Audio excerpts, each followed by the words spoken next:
What is up? We are back with the Red Zone Room podcast. As always, it's me and Tailgate. We got a special guest again today, Mr. Jack Football. How's it going? What's up, guys? Thank you so much for having me. Pleasure to be here. So, our outline today, we will be opening with the news about the Dak Prescott signing, kind of giving our thoughts on that, whether or not he deserved the money, whether or not it was the right move, stuff like that. And then we will get into a Nick Chubb versus Dalvin Cook debate. We'll have different views on that, and then at the end we will get into a Big Ben talk because I know I get a lot of comments about mixed emotions about Big Ben. So we're going to talk about whether he's washed up and where he ranks as a quarterback, and just stuff like that. So we'll start it off with the Dak Prescott signing, and I'll let Tailgate open it up. So I think I don't know if it's like a consensus among the NFL media, but one take that I've seen that's been pretty popular among people has been that Dak Prescott's overpaid. He's not the second best quarterback in the NFL. And no, he's not. He's not second. He's not third. He's not fourth. He's not fifth. He's not sixth either. I'd say he's around seventh or eighth. But you simply cannot tell me that the Cowboys are a better team without him or would be better off not paying him. I think that the Cowboys, they kind of backed themselves in this corner, and it honestly dated back to a few years ago when they wouldn't, commit to Dak Prescott, and now they're facing the repercussions of it, where they have to also give him not only more money, but the no trade clause, the no franchise tag thing, and the player option. So they backed themselves into a corner, and this is what happens. He absolutely deserves the money. He was going on a fantastic year. I'm going to backtrack a little bit. I don't know if he deserves the money because $40 million is a lot of money. But if that's what you have to give up to get your franchise leader to stay on your team, you do it. It's just like, in my opinion, Patrick Mahomes isn't worth $50 million. I mean, I don't think there's any player in NFL history that's worth $50 million, but he is their franchise. Without him, their franchise is not as good. So if $50 million is what it takes to keep him on your team, you do it. It's the same thing with Dak Prescott. If it wasn't the case, if Dak Prescott wouldn't be getting $40 million, I think the Cowboys would be shopping to get Russell Wilson.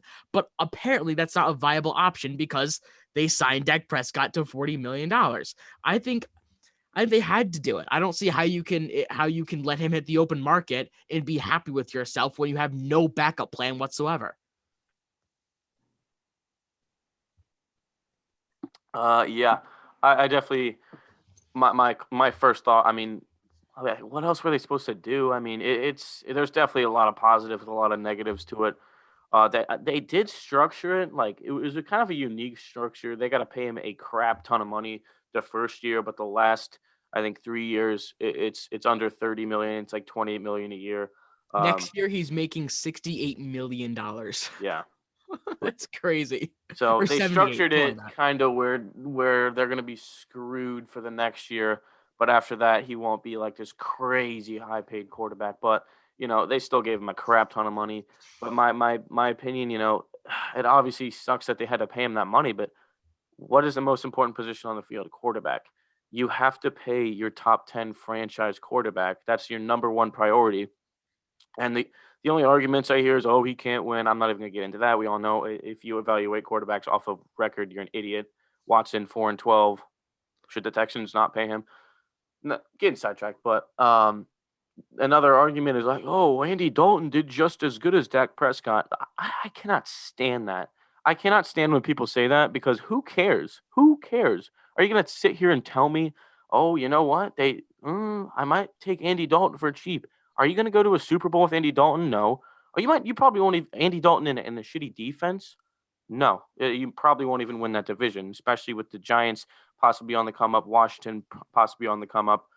Not really the Eagles, but so obviously, they're not going to have much money to get defense. But you can't just let Dak Prescott walk, stack up your defense.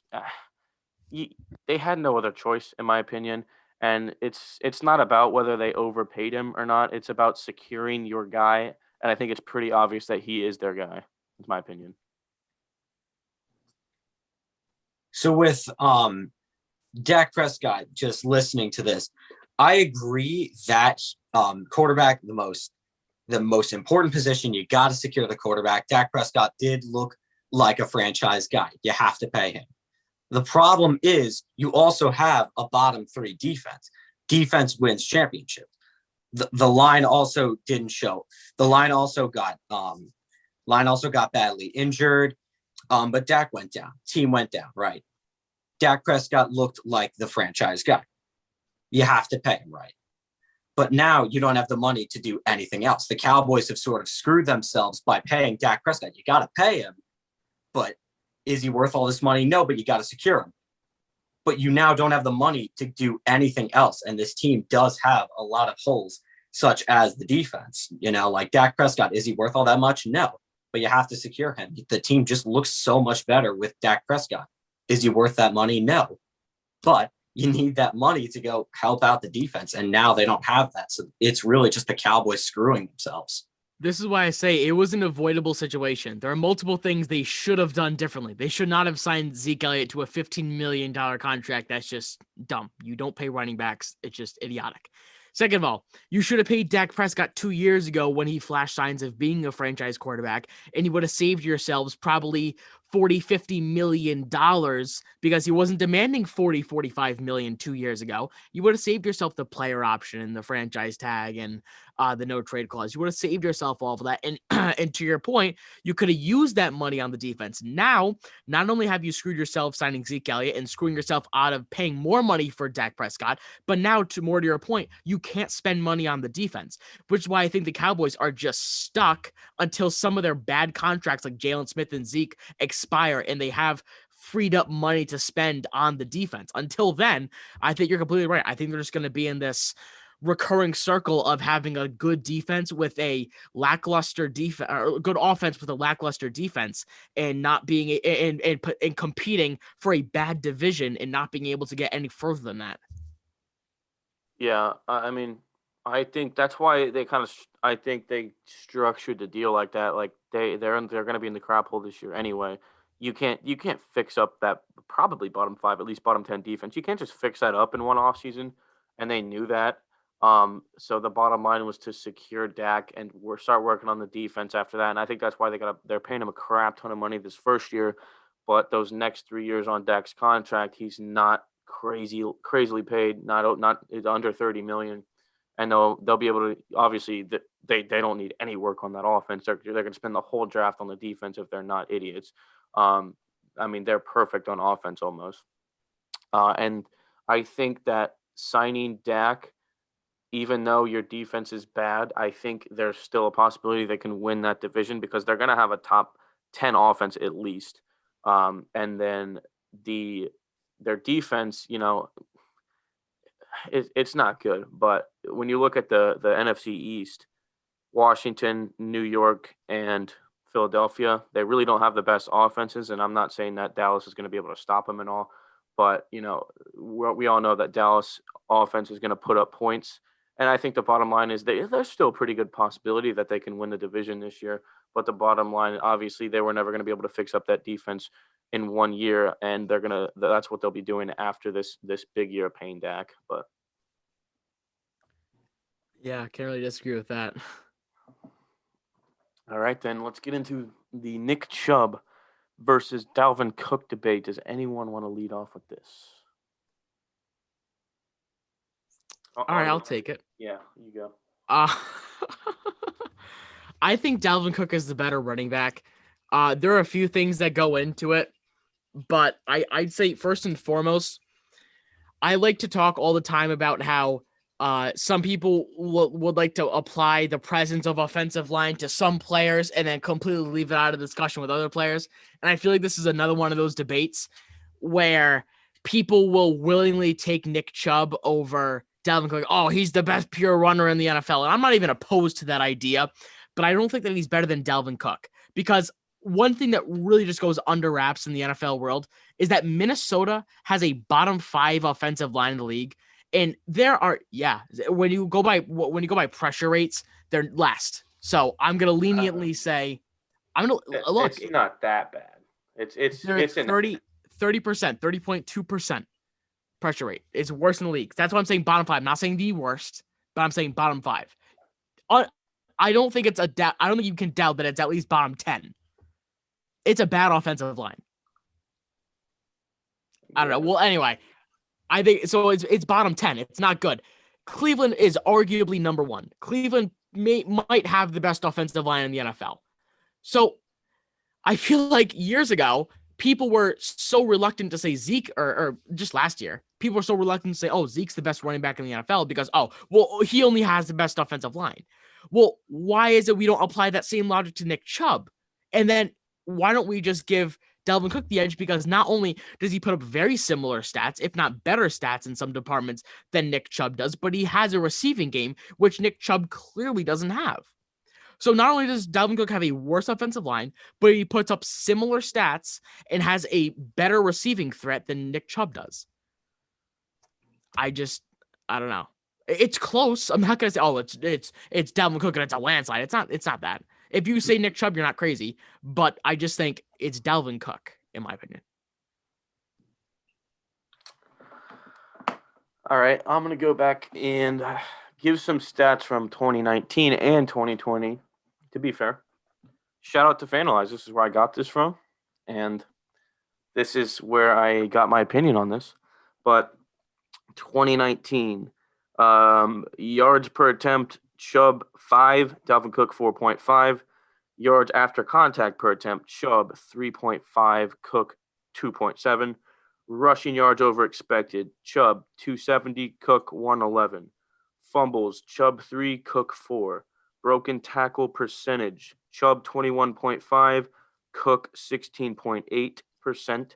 And last year, not this, 2019, Cook's O-line was better.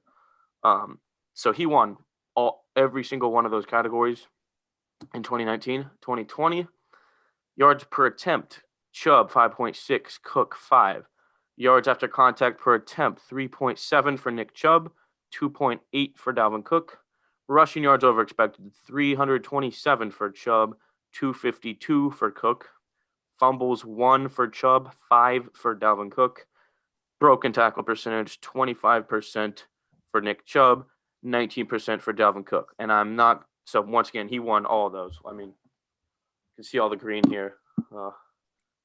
You see it now? Yeah, not really, no.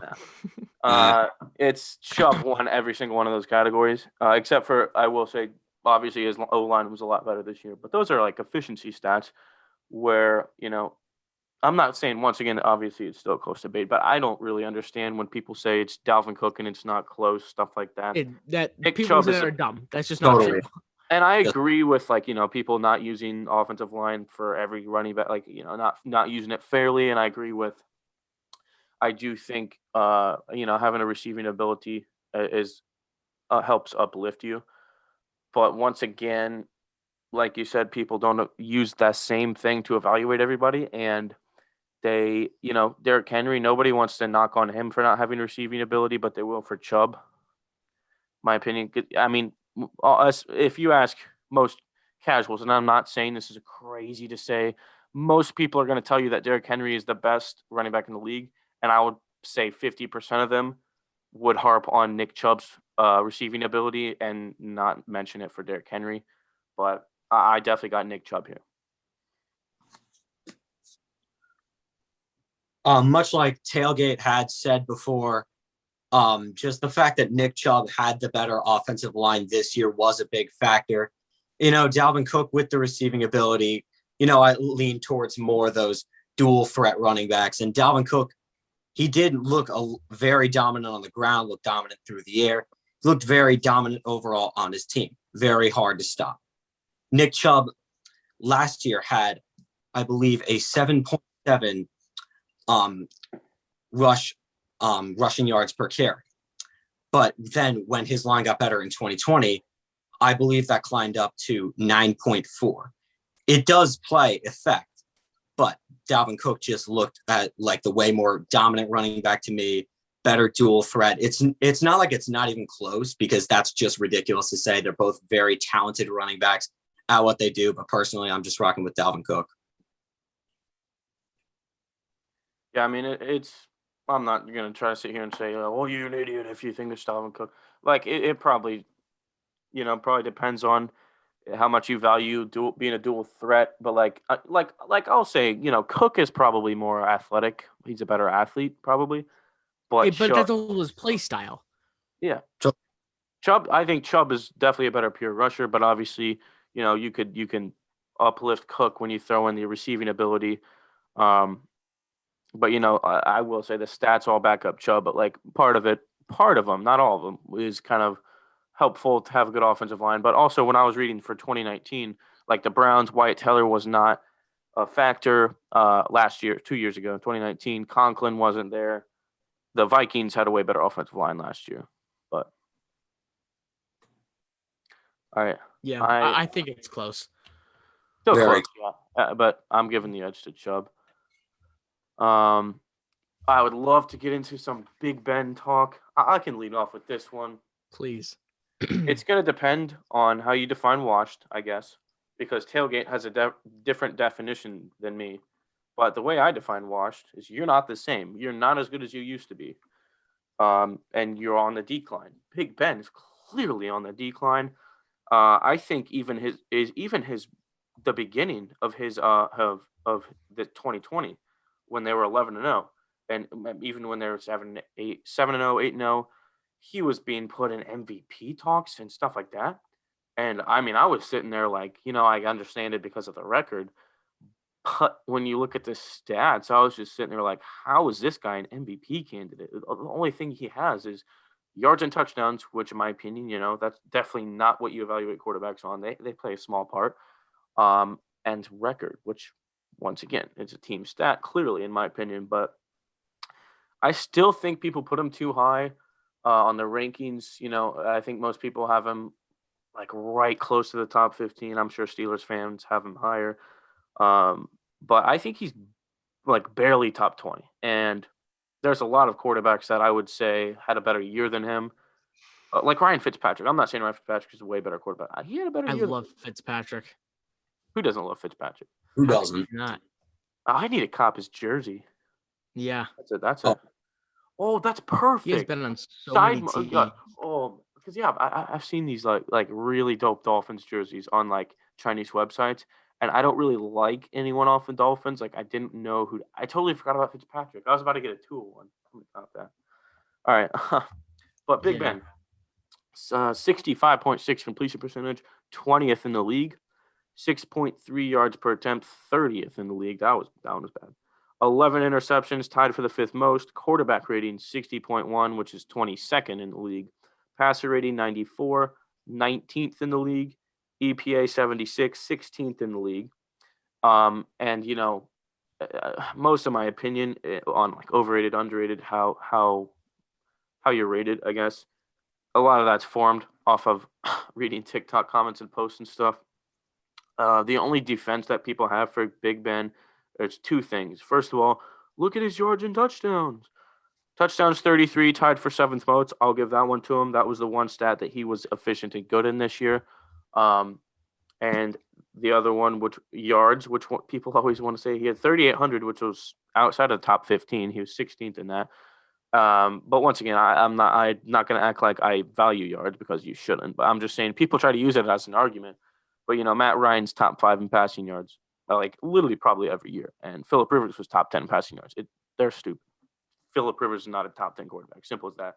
But the fact that Big Ben was not top 15 in any stat except for touchdowns, I don't know how you can put him in your top 15.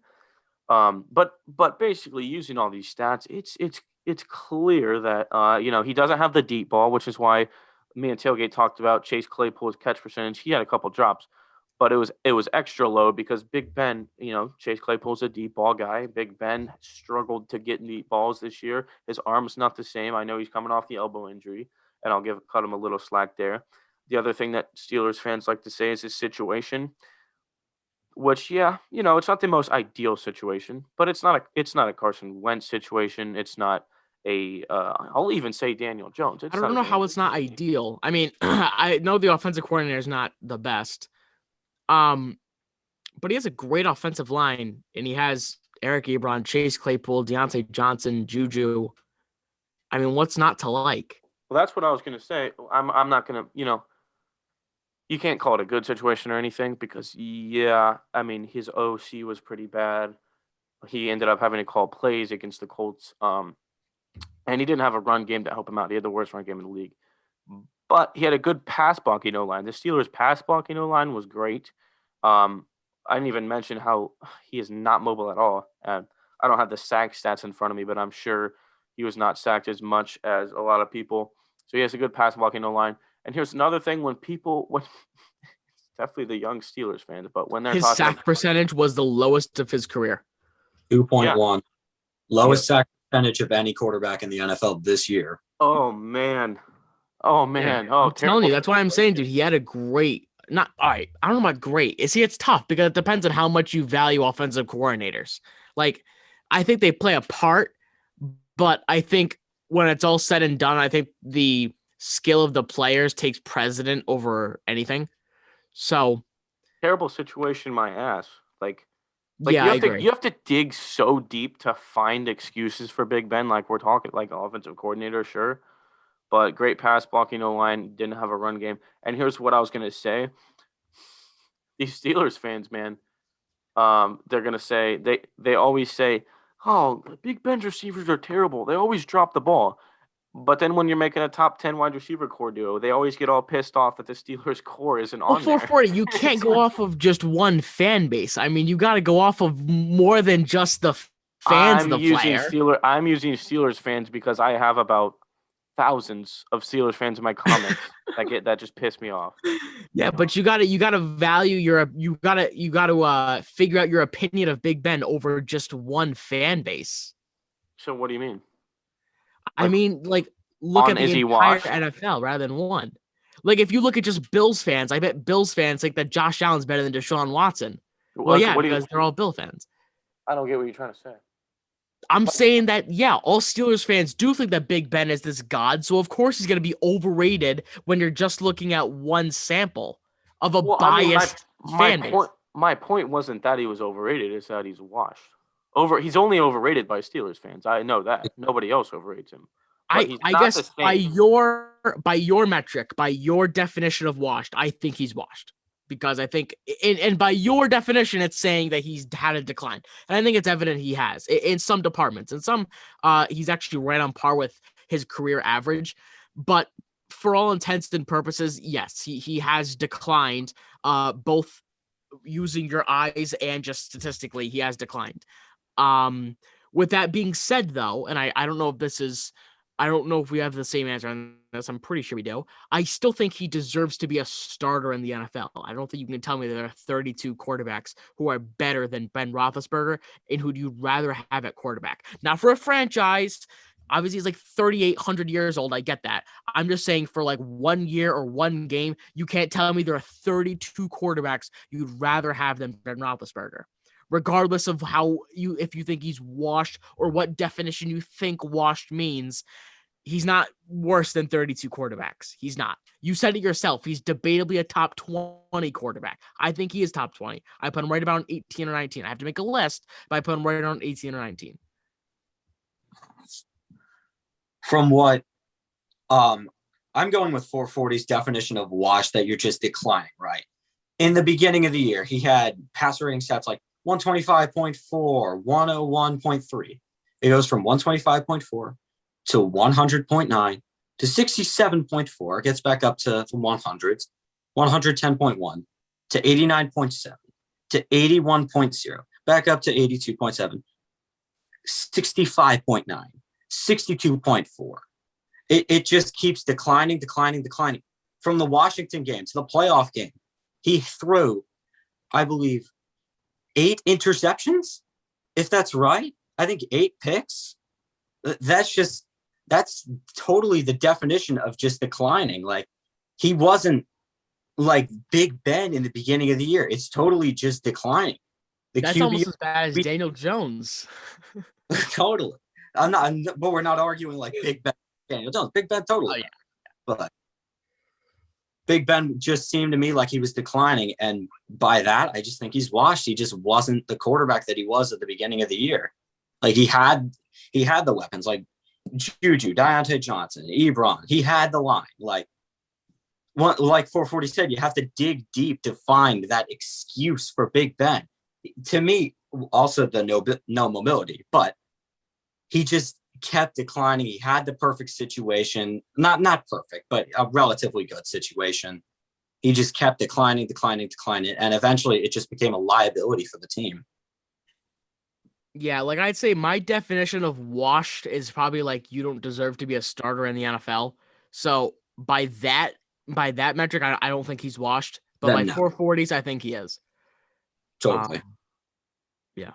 Well, so okay, tailgate. Do you think Breeze is washed? You don't because you think he deserves to be a starter, or I don't think Breeze played that bad last year. I don't think it warranted him riding the bench over like Jameis Winston or something.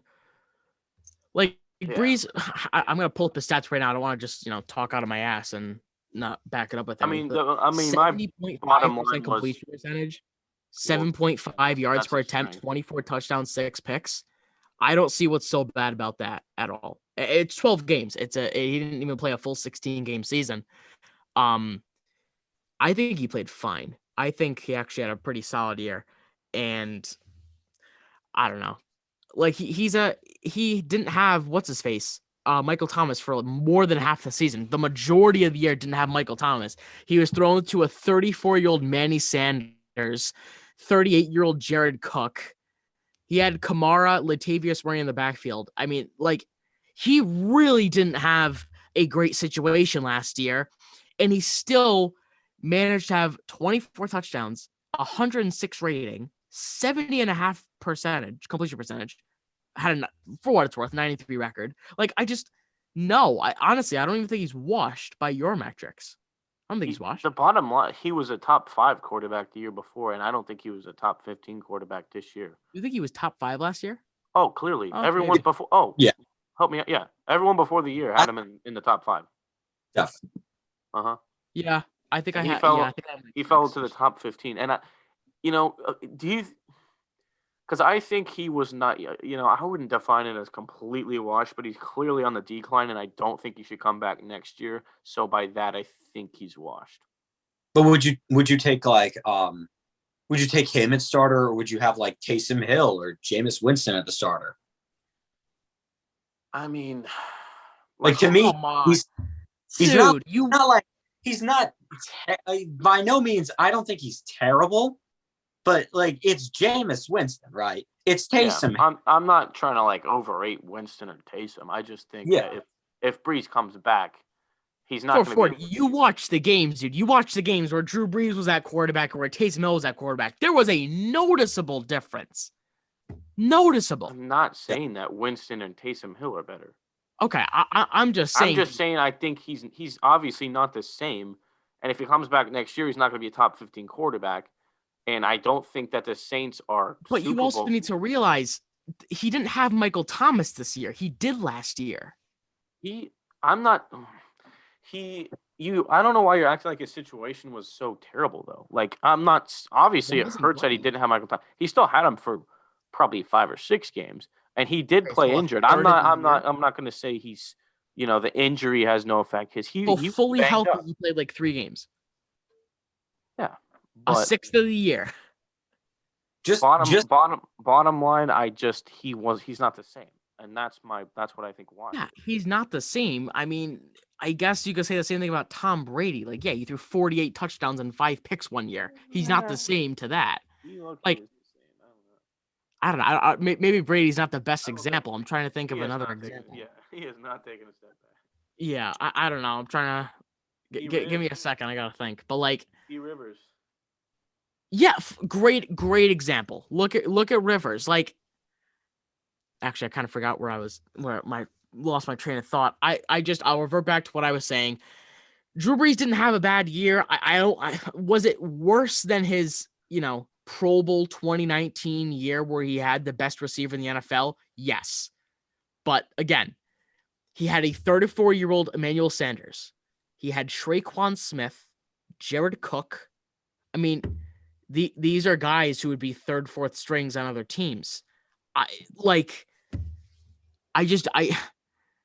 we we give these quarterbacks we give these other quarterbacks these like excuses for having bad situations, but we're not excusing Drew Brees. I don't know. That's just kind of what I'm thinking right now. I mean, look up Phillip Rivers, or look at the Colts, I should say. Good offensive line, solid run game, mad receivers. Basically the same thing in New Orleans with Drew Brees. Just to butt in post injury, looking back at the game by game, there are really two games, and coincidentally, both games they lost. There were two games post injury that I was like, oh my God, that was like a terrible game from Drew Brees. Like, you could argue that he was washed. It was the Chiefs game, which he came back to, where he had a 44 completion percentage. 44 completion percentage, and then the Buccaneers game, like 55 completion percentage, 1 touchdown to 3 interceptions. But other than that, the stats look around the exact same area. Like, obviously, he's not going to come back and play the same after that injury, but like pre the injury, he was playing I think he was playing consistently fine. Like, obviously, he wasn't a top 5 quarterback, but like, is Lamar Jackson going to be like a top 3 quarterback after his MVP year? Like, not every quarterback's going to stay in the same area. Like, pre-injury, Drew Brees to me stayed around that like same area, and post-injury, like it's post-injury. Like, he didn't play the same. He did, the only 2 games he played like really awful in were the Kansas City and Tampa Bay games. All right, so we ran out of time on our Zoom meeting, so it cut out, but I think we were done with the Drew Brees talk. I think we got a pretty consensus. He wasn't really the same. It's hard to evaluate, his post-injury.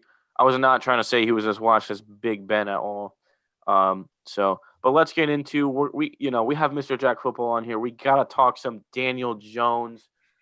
You guys can complain to me in the comments all you want that I need to stop slandering him, but I'm never gonna stop, and that's why I'm dropping some merch for some Danny turnover slander. But let's get into some Daniel Jones talk. Let's hear Mr. Jack Football's thoughts. To me, it was Daniel Jones this season was like 2 different quarterbacks to me. You had beginning of the year, sort of before the injury, Daniel Jones. He was costing the Giants games. He was turning everything over, throwing every interception, always fumbling the football. Like, I'd take Cam Newton over him. I'd take Dwayne Haskins over him. I would take so many other quarterbacks over early season Daniel Jones. He was just that terrible. Like, it was unbearable to watch the football games.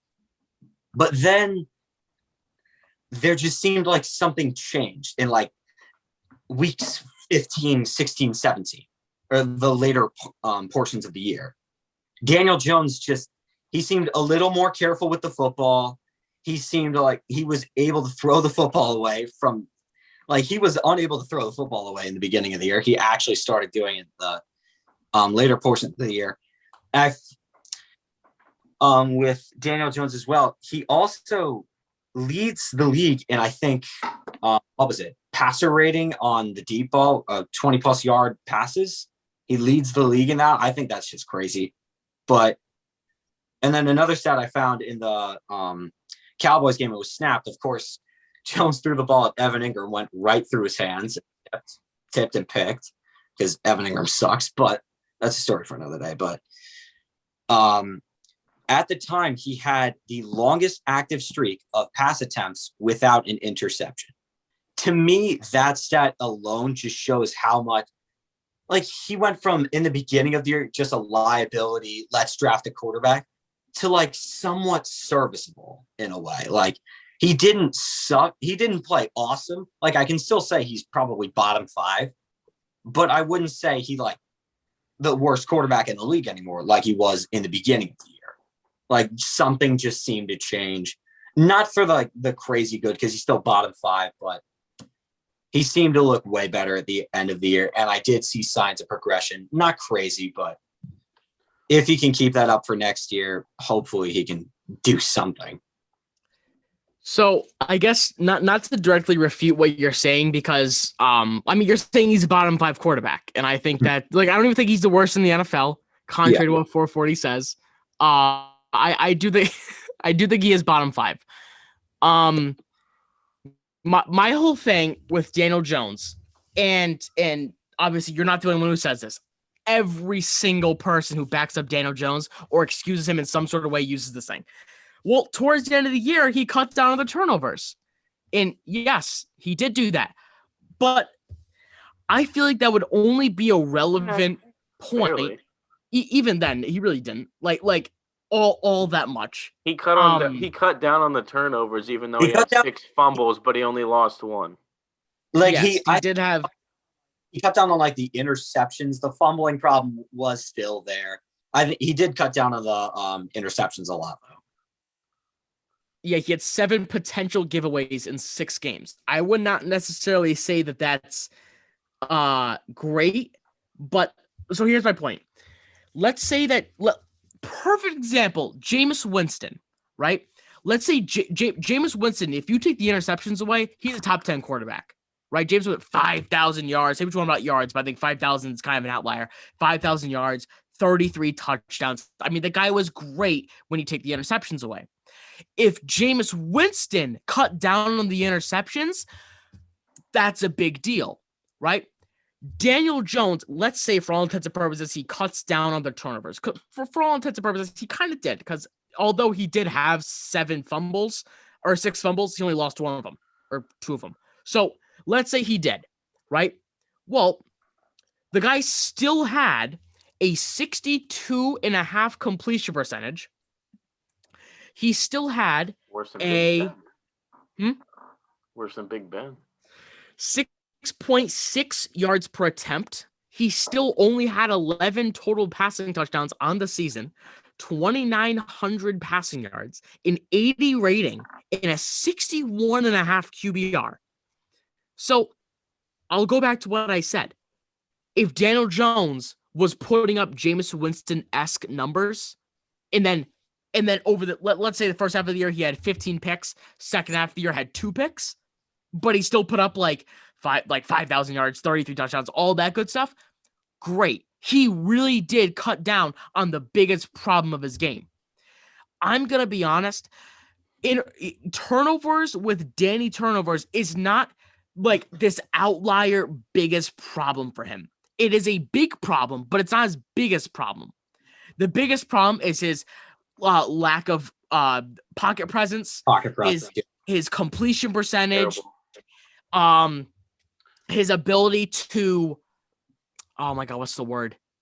Like just improvise. Like he lacks in a lot of those departments. So yes, cutting down on their turnovers was great. That's a great job. Really happy for Danny Jones. But in the grand scheme of things, it doesn't really fix his overall skill set, if that makes any sense. I don't know if I worded that entire thing correctly, but I think people can, first of all this stuff to me is hypothetical and like, oh, can he fix this? To me, I mean, he didn't really fix like the fumbling issue in the small sample size of the games we're talking about, which is like the last 6 weeks. But say he even fixed his turnover issue, I think there's more problems than just that. Like we said, there's pocket presence, which is one of the worst in the leagues. And I'm not saying the O-line's good at all. It's terrible. But I will say a lot of the sacks he takes are on him. And it seems like about 50% of the times he's taking a sack, he's fumbling the ball too. But 50% is a stretch. And another thing that we didn't talk about was his decision making, which is god awful. He's one of those guys. I'm not going to sit here and act like I go watch all this film and I'm a big film analyst, but there's a lot of casuals in the comments that say, "Oh, you obviously don't even watch him play." Daniel Jones is one of the few players that I went back and watched every single one of his games because I have that. I have the accessibility to do that. I watched all 16 games of his this season, and I will say, he was terrible in the first half of the season, and he was not as terrible in the second half. He definitely looked better, but there's still too many issues. And what I want to talk about is the decision making. He has no idea when to throw the ball away. And I know, just for a good example, I think would be the Bucs game. He's forcing the ball, and it was to the point where the announcers are going, "Oh my God, he threw it away once. He just threw it away. Oh, I'm so proud of him." Like the standard for him is so low that like I feel like with the people that say he was good in the second half, like if that's really your standard of good, and I know That's all that's you need not, to I know know about that's Daniel not, Jones. I know that's not Mr. Jack's standard. He's just saying he sees a little bit of potential. And I mean, I'm not gonna act like he doesn't have a few pros. He's got a good long ball. He's very mobile with the ball. Okay, I do want to touch on the long ball thing. Like, it's a Yeah, stat, but it's I a feel little. like it's kind of cherry picking, in my opinion. Yeah. Oh Like, I yeah. feel like it's very like, I don't know. You find something good that he does, and it's like, oh my god, like he's not like Oh he's my a God, Yeah, did something good. I Mm. could probably Yeah, find something that Cam Newton was top 5 in this year, like some exactly. obscure passing stat, Yeah, like when passing to receivers under 2.5 seconds, inside the 5 yard line, he had a X completion. Like, it's I could probably find something like that. it's one of those CBS stats where they'll post that Trubisky has a better win percentage than Watson. Like, okay, Like, and okay. yeah, Yeah, I don't know. I mean, it's definitely like it's an important thing to have. Of course, long ball is something important, but I feel like again, like I keep on referring back to the grand scheme of things, but like, and for the record, for all the viewers out there, Mr. Jack Football is extremely reasonable Giants fan or borderline Daniel Jones supporter. Like, he actually understands there are flaws with Daniel Jones, because there are multiple flaws with him, and fixing the turnovers is a big part of it. But the thing I think 449 can agree upon very very infrequently, but the thing we can agree on is like turnovers isn't just it. The standard for being a good quarterback, I would say top 15 in the NFL, is so much more than just cutting down on their turnovers, because there are a lot of quarterbacks in the NFL who take care of the football but can't do much else. And I feel like that's what Daniel Jones was during the course of the season, end of the year, I should say. yeah. I mean, I just think there's always, you can always cherry pick a few pros, but the negatives definitely heavily outweigh the pros. And I think, I guess you could say, oh well, Josh Allen made this huge turnaround. I see way too many problems with him, and I don't think he can go out and fix every single one in the offseason. And maybe you get him Kenny Galladay. You know, actually, yeah, sidetrack. What I don't what was the deal with? I know they're trying to save cap space, but why'd they cut their best O lineman? I guess they're trying to go get Galladay, but like, I think they're trying to make a move, whether it's on like a guy like Kenny Galladay, Juju, or Corey Davis, or like a offensive lineman like Joe Thuney. But I guess like his contract was up. Like I really don't when he's our best offensive lineman, it sucks, but it did free up because we were under the cap before. We were over the cap before, and now we have like what $3 million to spare, I think. It sucks because he was our best offensive lineman, but I don't think we had too many other options. Just pulling up the contracts right now, I don't think we had too many other options. It does suck that he was our best offensive lineman, but I feel like I don't know, I feel like they're mistakenly overrating getting a good receiver. Now that's definitely a need, because but we saw in the Super Bowl, Mahomes has Kelsey and Hill, but he couldn't do anything with how bad his O line was. That's my opinion. Like, you got to prioritize the O line over getting a good receiver, in my opinion. But I'm also, just to sidetrack a little more, but I'm also a little scared that like since we're getting rid of we've already gotten, I think, rid of 3 offensive linemen at this point, but I'm a little scared now that Saquon's stats are just going to look awful next year, and everyone's going to, oh my god, I told you Saquon sucks. I'm like, oh my god, why did we cut him? Here's what I'll say on that. It's like, I'm obviously rooting heavily, especially with my take on Saquon. I think we all agree that we all think he's the top 2 running back, but and I'm definitely rooting for him to prove the doubters wrong next year. And I will say, obviously there's a mystery coming off the injury. And the O line, it seems like there might be a possibility that it might be worse than it was this year with how they're rolling with right now, prioritizing receivers. So I'm just gonna get ahead of the game. If Saquon doesn't have a good year next year, I will not fault my opinion, because I don't know how to explain it better, but I'm not gonna say, oh yeah, that was a terrible take. that I still am going to agree with my current take. And then, it's unfortunate he got a worse offensive line and couldn't deal with an injury, But Also, just to wrap up the Saquon talk, just more of my worries.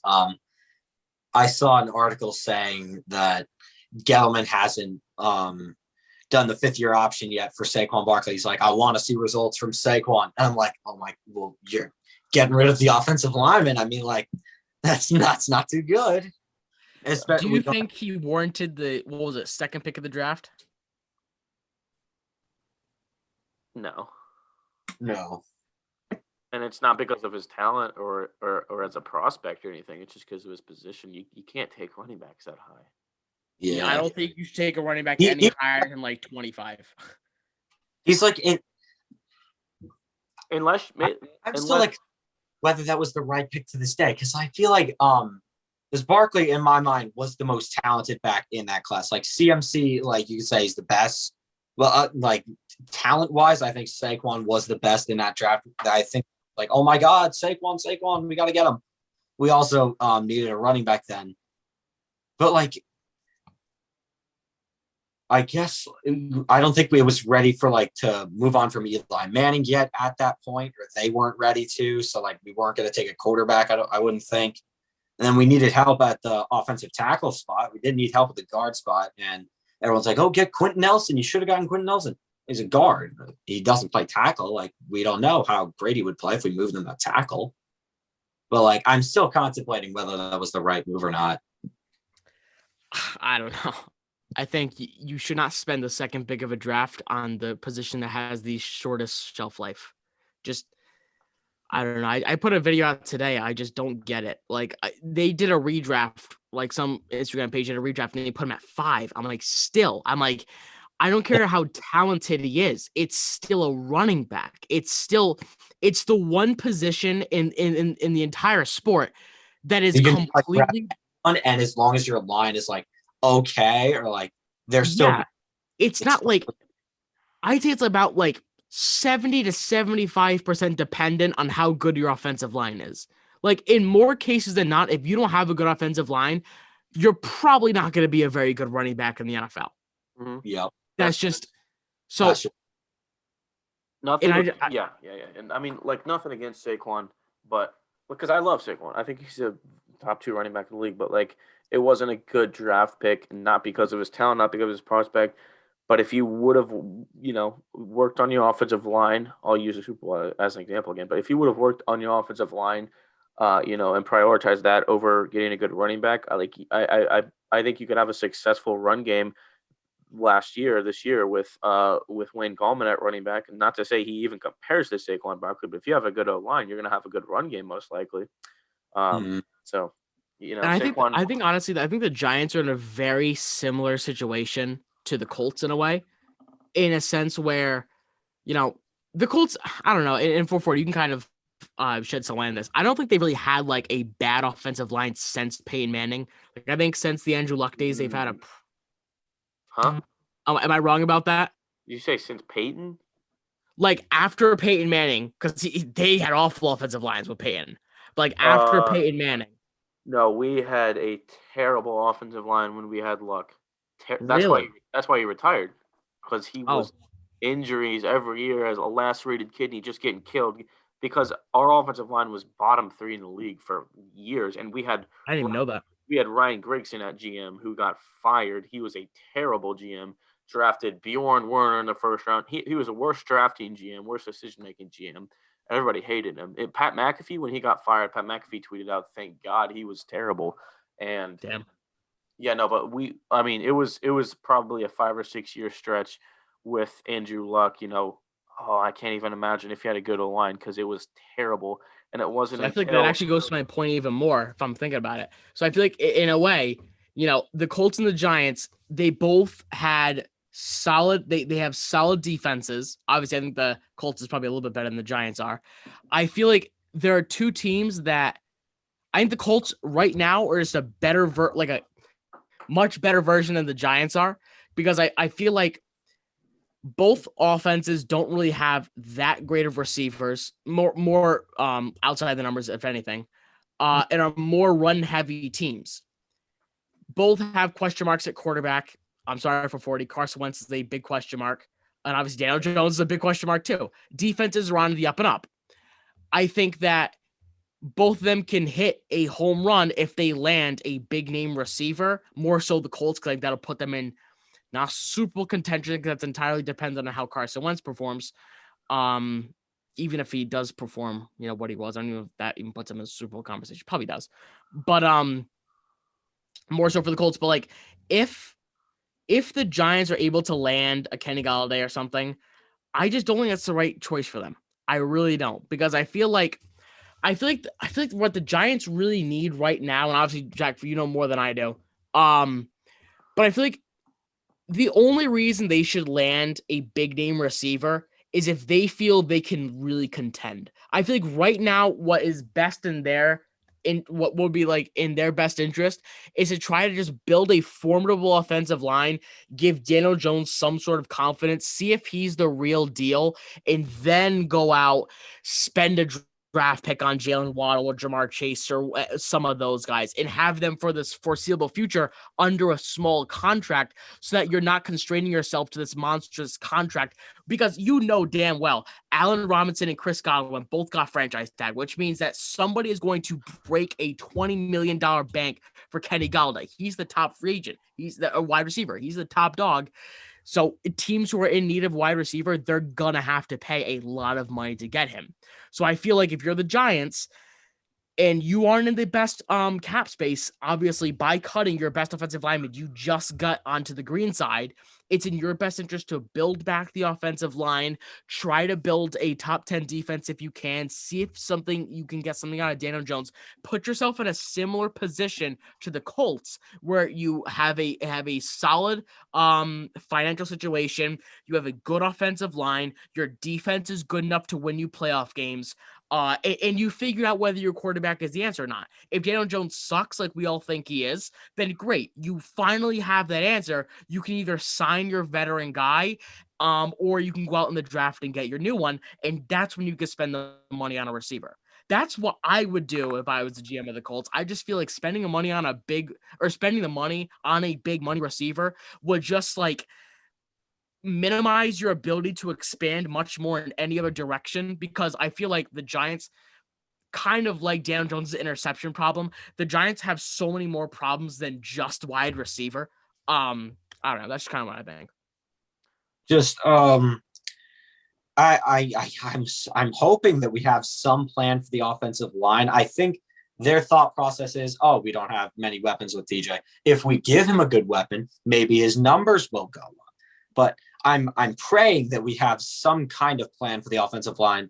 My first thought is, we grab like Wyatt Davis in the second round, and against a rookie. Like, our offensive line situation is a mess right now, and hopefully it gets better. But I guess the next best thing we can do now is just like go out and get a receiver for Daniel Jones. Just like, since we've done all this damage already to our offensive line, the next best thing we can do is actually go get him some help. But I'm not saying that the Giants should go completely cold either. They go out and get like Marvin Jones for a cheap 30-year-old, totally. a relatively cheap $4 or $5 million contract, and then you can kind of test the waters with Daniel Jones. But I feel like their number one need has to be offensive line. I just think he has issues with pocket presence. He's known for not being able to throw the ball away.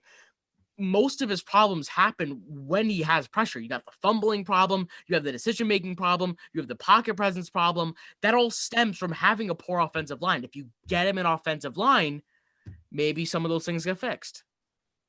I'm hoping they see that. I'm hoping that they got a plan for that, but yeah. I mean, it's definitely it's obvious that the Giants need a receiver. But like I was saying earlier, like, if you have to give up the best you have at O-line to get a receiver, it's pointless, because is Jones even going to have time to throw to the new weapon they get without an O-line? But I mean, it seems like that's the direction they're going. We'll see how that goes. But I was like, I tuned out a little bit on the Colts talk. What were you saying about the receiver talk for the Colts? I was kind of. I forgot. I went on about nothing, I'm guessing. Classic tailgate. Hey, look, I think I'm having a pretty good podcast. I don't think I'm being too controversial. I tried to. Tailgate's like Tailgate's like I'm not getting flamed for once. I don't want to get flamed this time, so I'm trying to keep myself relatively reserved and just put out good points. Oh man. I don't want to get flamed anymore. I'm sick of it. All right, well, I think we got all of our Giants talk out of the way. Seems like we're coming up on a good time to end it. I think we got some more topics we can get to next time. But everybody go check out all 3 of our TikToks. I think at least me and Tailgate are on Instagram, TikTok, Twitter, all that. I also will be creating my own website. Go check out Mr. Jack on TikTok. Very good content. Thank you for coming on, Mr. Jack. Sucks.com. Welcome. Thank you guys for having me. What did you Absolutely. say? I said DanoJonesSucks.com. Dude, that might have to be the title. Yeah, but no, side note, boys. I will be creating a website where I will be introducing some new merch, and the first one will be a Daniel Jones t-shirt with his mugshot that says Danny turnovers. His garbage time mugshot. His Dan." shot's so bad. It's so bad. Yeah, it's so funny. I know every time Fanalize goes live, he puts that in the background. But yeah, so I'm gonna be introducing a new website and putting out a bunch of merch, but subscribe to the Red Zone Room if you haven't. And we're pretty much on all platforms. So thank you for listening, people. Peace.